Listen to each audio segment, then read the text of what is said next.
The history of human creativity has always been defined by a deep and complex relationship with the tools we create to express ourselves. Long before the silver screen illuminated the darkness of modern theaters, ancient storytellers relied on the flickering light of campfires to bring their myths to life, constantly searching for new ways to capture the imagination of their audience. As centuries passed, the mechanisms of storytelling evolved from spoken word to printed text and eventually to the magic of moving images. Every single leap forward in this long journey was met with a mixture of profound wonder and intense skepticism. When the very first motion pictures were projected onto white sheets in crowded rooms, audiences allegedly panicked at the sight of an oncoming train, unable to separate the emerging technology from their deeply ingrained perception of reality. Yet, despite the initial fear and the predictable resistance from traditionalists who believed that mechanical reproduction would permanently destroy the soul of authentic art, cinema did not ruin our capacity for wonder.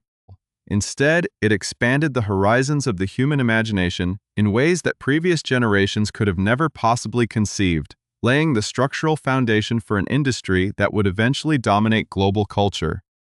Today, we find ourselves standing on the precipice of another monumental shift, a technological revolution so profound that it threatened to fundamentally rewrite the entire playbook of how movies are written, directed, produced, and perceived by audiences around the world. The rise of sophisticated algorithmic software and neural networks has sent shockwaves through the entertainment industry, prompting fierce debates in studio boardrooms, passionate protests on metropolitan streets, and deep existential dread among creative professionals who fear they might soon be replaced by lines of code. It is an era defined by a collective anxiety about the future of human labor in the arts, where the line between organic inspiration and synthetic generation grows thinner with each passing day. To truly understand the gravity of this moment and where it might lead us, we must listen to the visionary voices who have spent their entire lives pushing the boundaries of what is possible. Individuals who have already revolutionized the medium once before and understand that change is not just an obstacle to be avoided, but an absolute certainty of the historical process. If you want to stay informed about how these incredible technological shifts are reshaping the entertainment world and want to join a community of passionate film enthusiasts exploring the future of cinema, please take a brief moment to subscribe to our channel and turn on notifications so you never miss our deep dives into the evolving landscape of media. The conversation surrounding automation in the arts is often dominated by extreme opinions, with some predicting a golden age of democratic creation and others forecasting the absolute death of genuine human expression. In the midst of this chaotic cultural tug-of-war, a legendary figure has stepped forward to offer a perspective that is both startlingly pragmatic and deeply rooted in the practical realities of making movies on a grand scale. This thinker argues that the current resistance against incorporating advanced computer intelligence into the cinematic workflow is not only misguided but entirely futile. Comparing the modern panic to historical transitions that society has already successfully navigated. By looking back at how previous technological leaps were perceived by contemporary critics, we can begin to see a pattern of behavior that repeats itself across every single generation of artists. The introduction of sound to silent films was once decried as the end of visual acting. The transition from black and white to vibrant color was dismissed by purists as a cheap commercial gimmick. And the dawn of digital visual effects was widely criticized as an artificial intrusion that would strip movies of their physical reality. In every single instance, the industry eventually adapted, absorbing the new tools into its creative arsenal and using them to craft even more complex and emotionally resonant narratives for audiences worldwide. As we unpack this fascinating viewpoint from one of the most influential minds in Hollywood history, we are forced to confront uncomfortable questions about the nature of progress, the definition of authorship, and the unstoppable momentum of technological evolution that refuses to wait for anyone to catch up.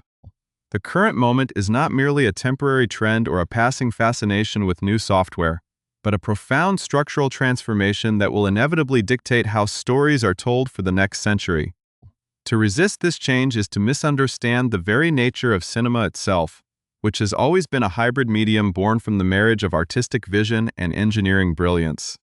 As the debate rages on across film sets and animation studios, the words of those who have successfully navigated these transitions in the past become a vital compass for understanding where we are heading.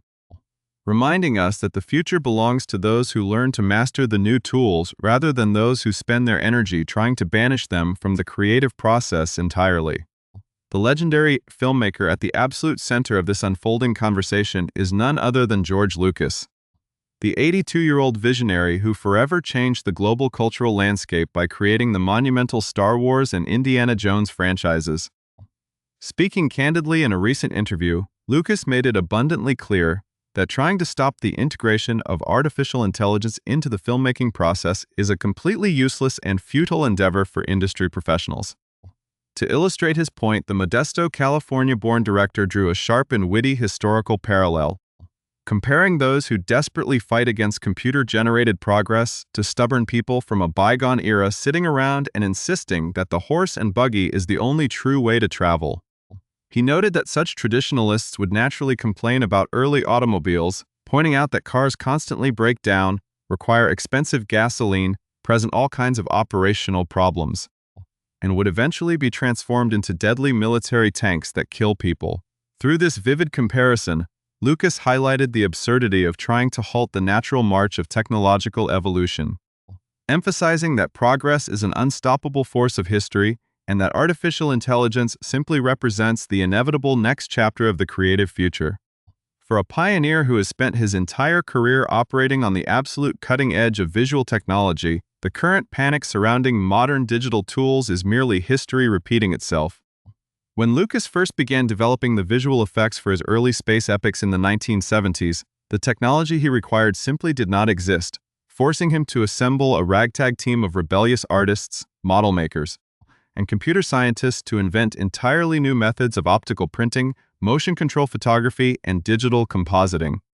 That groundbreaking initiative eventually blossomed into Industrial Light and Magic, the legendary visual effects powerhouse that would go on to revolutionize the entire global film industry. Throughout his long journey, Lucas was constantly told by major studio executives and skeptical critics that his reliance on computer technology would sanitize the warmth of cinematic storytelling and alienate audiences who craved physical reality. Yet he consistently proved his detractors wrong, demonstrating that digital tools, when guided by a strong and passionate creative hand, could construct breathtaking worlds and evoke deep emotional responses that traditional physical filmmaking could never hope to achieve on its own. Now, looking at the rapid emergence of advanced neural networks and generative software, Lucas views these systems not as a terrifying threat to human artistic survival, but as highly efficient, revolutionary tools that will make it significantly easier for creative minds to bring their wildest visions to the screen. Rather than viewing the technology as an adversarial force designed to completely replace human directors, he sees it as a powerful mechanical assistant capable of streamlining complex production workflows and opening up brand new avenues of visual expression. The filmmaker specifically pointed out several practical advantages that directors, editors, and visual effects artists can easily gain by actively implementing these advanced computational systems into their daily work. In an era where deepfakes, digital manipulations, and misinformation are becoming increasingly sophisticated, Lucas argued that advanced computer systems can serve as an invaluable tool for maintaining creative integrity and verifying intellectual property. He noted that if a filmmaker wants a system that can instantly analyze a piece of media to tell them whether something is fake and precisely where it originated, computer software can accomplish that task with ease, whereas human beings simply are not fast or smart enough to process such massive volumes of data. This perspective shifts the narrative from fearing technology to utilizing it as a protective shield, emphasizing that responsibility ultimately rests on the shoulders of the human creator. In his view, the fundamental rules of ethics and artistic accountability do not change just because the tools become more advanced. He strongly believes that as a human being, you are always fully responsible for what you say and what you do, and if an individual chooses to use advanced tools to perform illegal actions, they must be punished accordingly. For Lucas, the integration of new technology should be recognized and treated exactly like real life, where the tool itself is neutral, and the ultimate moral weight resides entirely within the choices of the human operator. This pragmatic worldview is deeply consistent with his decades-long philosophy of independent filmmaking, which has always prioritized creative freedom and technical self-reliance over the rigid, risk-averse structures of the traditional studio system. By utilizing advanced digital tools, independent filmmakers can bypass expensive production bottlenecks, allowing them to compete with massive corporate conglomerates on a fraction of the budget.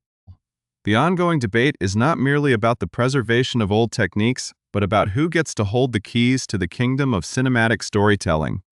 As the industry grapples with the economic and creative implications of this technological leap, the tension between studio control and artistic autonomy continues to escalate, raising the stakes for the next generation of visual storytellers who must navigate this brave new digital frontier. This profound commitment to creative freedom and artistic autonomy naturally leads into George Lucas's sharp criticism of the modern studio system and its over-reliance on synthetic validation metrics. In his candid conversation, the legendary director transitioned from discussing the mechanics of technology to exploring the true emotional heart of storytelling,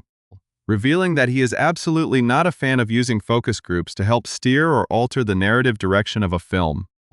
Lucas stated quite bluntly that studios have gone completely crazy with focus groups, desperately trying to cater their multi-million-dollar projects to what they think the fans want to see at any given moment. In his view, this deeply reactive and corporate approach is a fundamentally faulty way to craft a meaningful piece of cinema because the audience, prior to experiencing a finished work, does not actually know what they want to see. He firmly believes that you do not make an enduring movie by committee or by analyzing demographic data points. Instead, you make a great movie by finding a singular, talented individual who deeply knows how to make movies, who has an authentic story to tell, and who possesses an unyielding passion to bring that specific vision to life. While Lucas acknowledges that the varied opinions formulated by an audience after watching a motion picture are certainly interesting and worth exploring from a psychological perspective,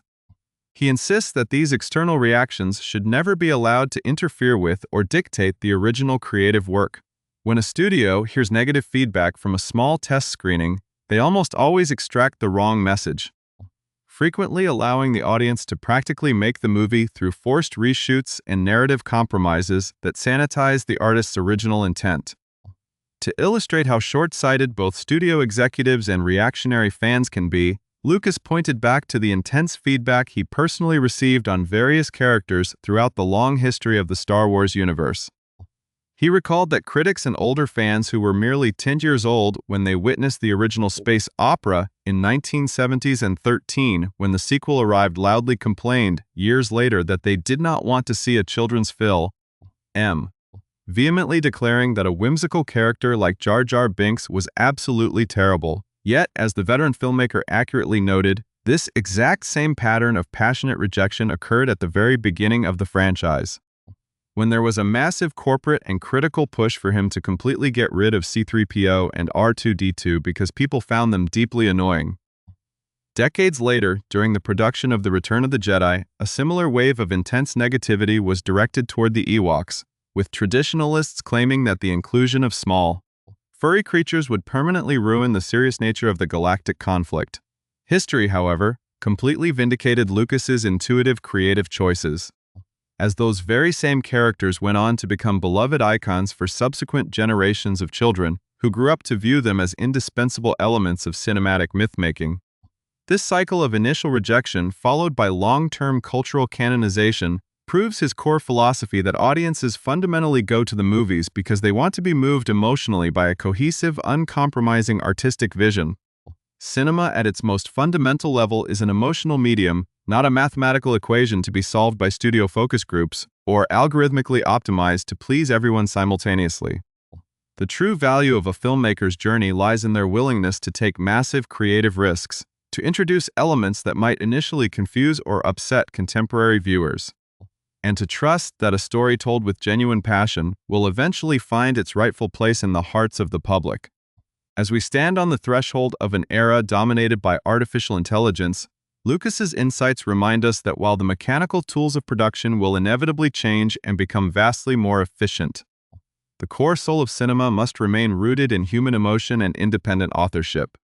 The true danger to the medium is not the software that renders the images, but the corporate fear that strips stories of their humanity in pursuit of safe, homogenized predictability.